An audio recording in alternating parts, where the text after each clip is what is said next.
En 1970, il y a une fusée qui a été envoyée dans l'espace et dessus on avait collé un truc qu'on appelle le Golden Record, qui était donc un espèce de vinyle, un 33 tours, qu'on a collé sur la fusée avec une espèce d'aiguille pour la lire. Et on a envoyé ça dans l'espace pour les extraterrestres. Ça me semblait totalement fou comme projet. Et dessus on avait mis plein de musiques de pays différents, des bruits de la terre, la mer, des trucs comme ça, et aussi des textes qui étaient dits en 55 langues, qui s'adressaient aux extraterrestres, quoi.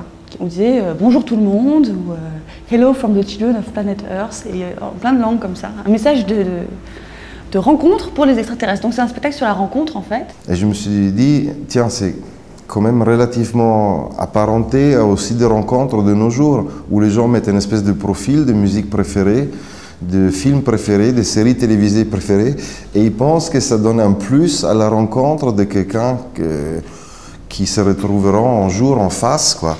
Sans faire l'éloge de l'animalité de l'être humain, je pense qu'il y a tellement d'aléas, il y a tellement d'éléments qui nous échappent, et que les gens ne veulent pas accepter ça. Ils veulent absolument se caler sur des choses palpables qui ne servent à rien, et parce qu'ils ont peur de se laisser aller au fait que l'odorat, la moindre petite chose, les surprises qu'il y a dans des relations puissent trouver leur place.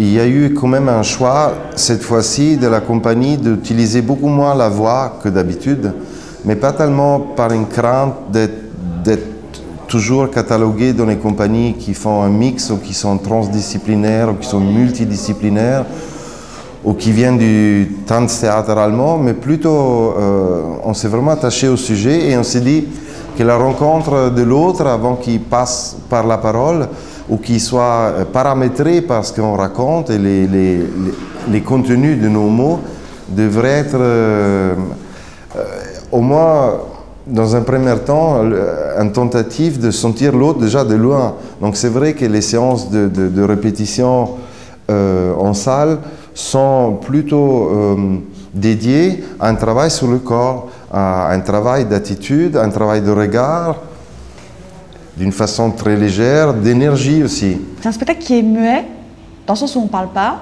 mais on travaille tout le temps en voix off. C'est vrai que c'est beaucoup plus difficile de ne pas parler. Donc c'est sur le corps, c'est très très corporel, espèce de chorégraphie intime sur une planète.